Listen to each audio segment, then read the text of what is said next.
At CrossFit Lincoln, our passion is positively impacting and changing lives by creating a strong, brave, healthy community through education. We talk about nutrition, fitness, mindset, and more. From the Row Flick studio, it's Aaron Perkypile, Phil Kniep, and Paul Konarski.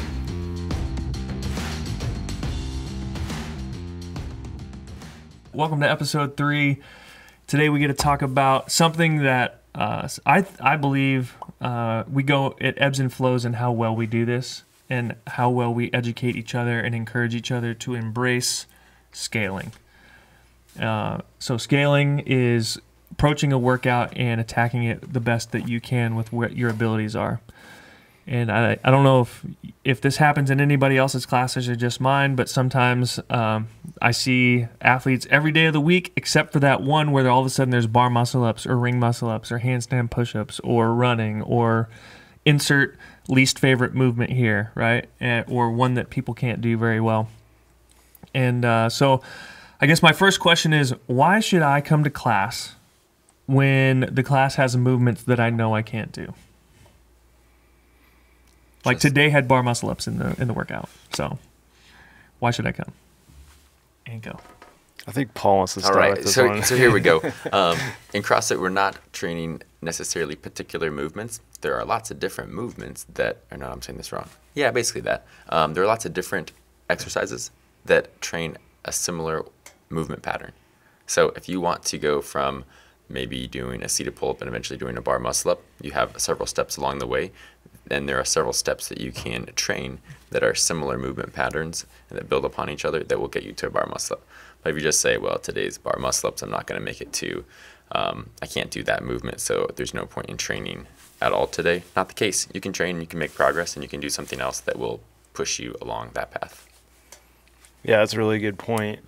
And when we do programming for the gym, we program to challenge like the athletes that have those movements. So if we never put those movements in there, we're not like challenging one end of the spectrum of our athletes, but we want to make the stimulus the same for everyone. So we have those other movements in there to create a similar stimulus that like somebody that may have bar muscle ups has. So something like a burpee toes to bar or something is going to be maybe a similar stimulus to a bar muscle up that someone has because of the distance that you move weight. So bar muscle up, you're all the way underneath the bar and you're coming all the way up on top. So you're moving weight a large distance.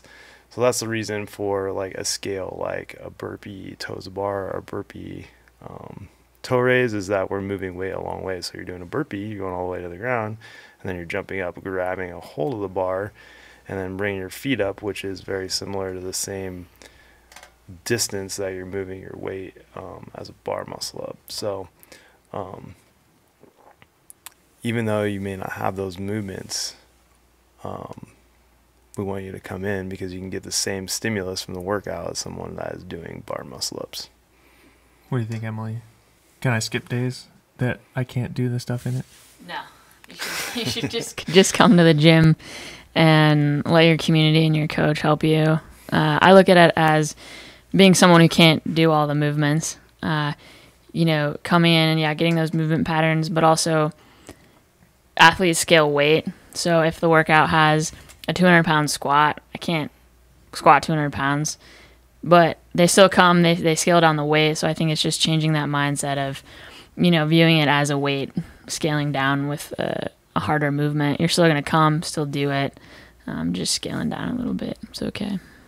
So how do I get past the feeling of inadequacy then when I can't do everything? Like if I remember when I first started CrossFit, coming in and doing like ring muscle up progressions that we would do in the rig and like ring holds and things like that. I'm like, I'm never going to get a ring muscle up. Why am I doing this stuff? It just seems like such a long, long way off. How do I kind of overcome that mindset? It just, as a new athlete to CrossFit, remembering that all of us had to start at some place. So we were all new to CrossFit at one point, and we all were not able to do a lot of those movements.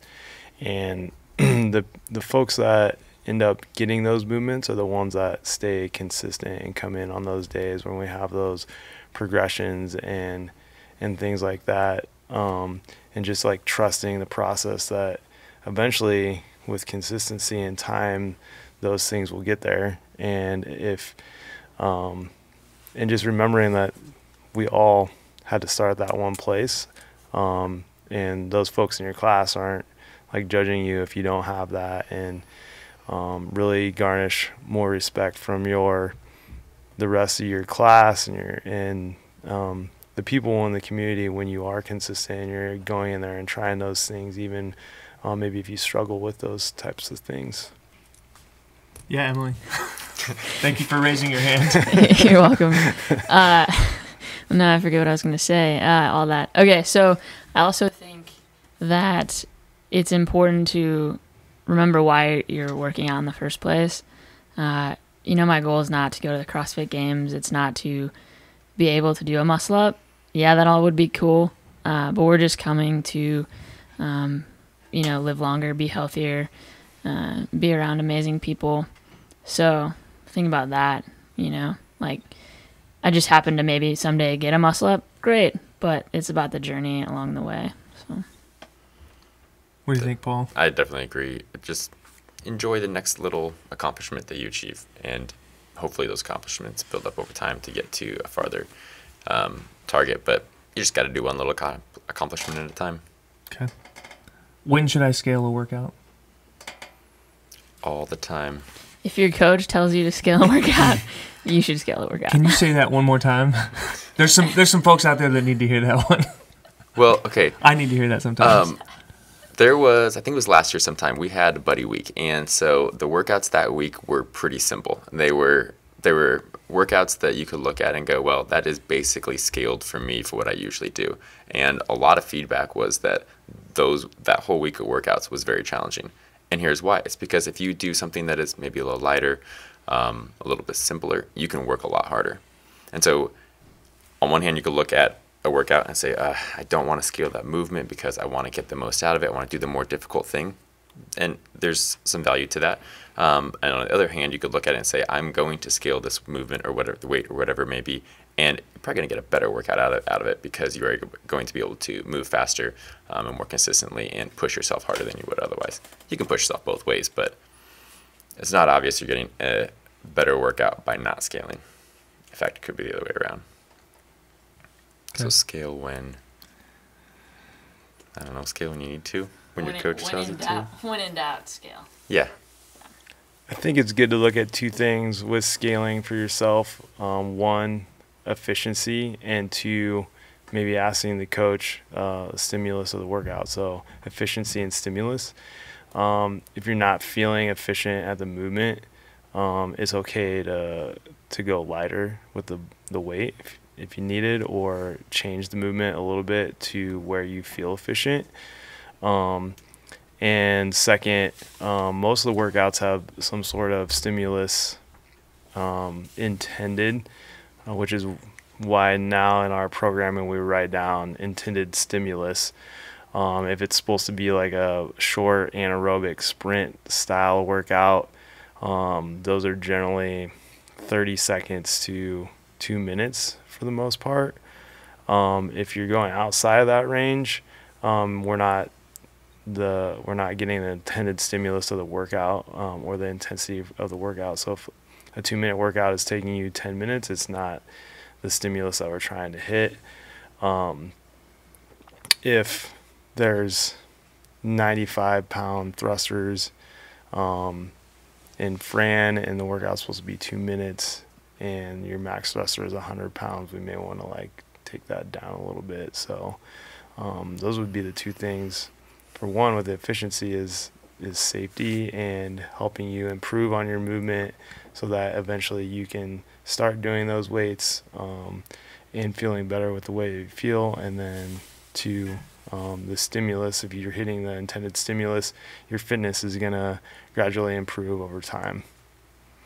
So there's a hierarchy that Paul has been sharing, and now I've started sharing it in all my foundations. And the one that you shared was this 3 kind of level pyramid that started with mechanics or technique, and then went to consistency and intensity. And then I saw one that expanded that. So at the very bottom is frequency. So showing up every day, right, and putting in effort every single day. And that would be whether I'm doing exercise or fitness, or whether I'm doing nutrition, right? I can't just show up 2 or 3 days a week nutritionally. That's not going to cut it. I can't just show up 2 or 3 days necessarily fitness-wise. I should be doing something that's progressing me with fitness. It doesn't mean I'm working out. Maybe it means I'm taking a walk or something like that. But starting on the bottom, frequency, so showing up, and then mechanics, we talk about all the time with our athletes, and especially in foundations, we talk about, hey, let's make sure you move well. Let's know how we're supposed to move and practice moving well. Let's perform that snatch well. Let's work on our mobility. Let's work on our flexibility. Let's work on our strength. But we want to move extremely well. And then consistency is every time I do that movement, I move well. It's not just in the warm-up, and then I put 95 pounds on a bar for Fran because that's what's prescribed, but my max effort, my max thruster is 100 pounds. Then all of a sudden my technique and form is going to break down over 45 thrusters, right?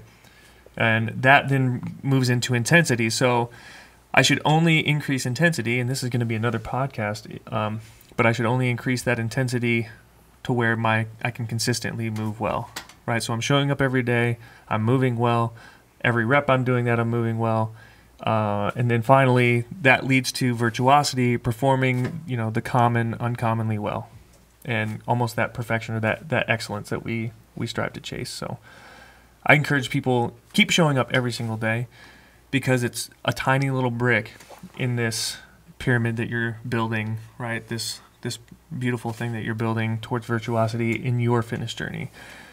So how do yes, sir.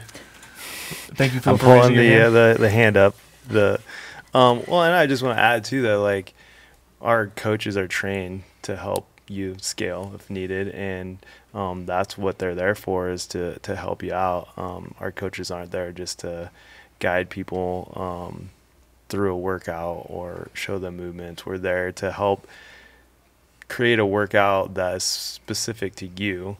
You could look at it as like a personal program for yourself, because you can go to that coach when you're coming in, whether you're don't have the movement, you can ask them what you can do, or if you're injured, you can ask them what you can do. That's the whole purpose of having a coach, is for them to guide you through your workout and make it specific to you, which is different than going to the YMCA and doing CrossFit on your own or working out on your own. I heard the YMCA that coach loves is that. there to help you. They love people coming in and dropping weight at the Y. We like to help people, and we're there to help you. Yeah. So don't forget that when you come in the door. So if I get hurt, should I keep coming to the gym? Yes. Yes, please. Why? Why not? What are you gonna do? Just Because even if you're not doing the same movements, we can figure out something for you that's going to generate the same stimulus and workout that everyone else is doing, and then you get to still participate in the community and see all the people. And that's a big part of health and wellness, is having that community and support system there for you too. So Yeah, it's also about keeping that consistency.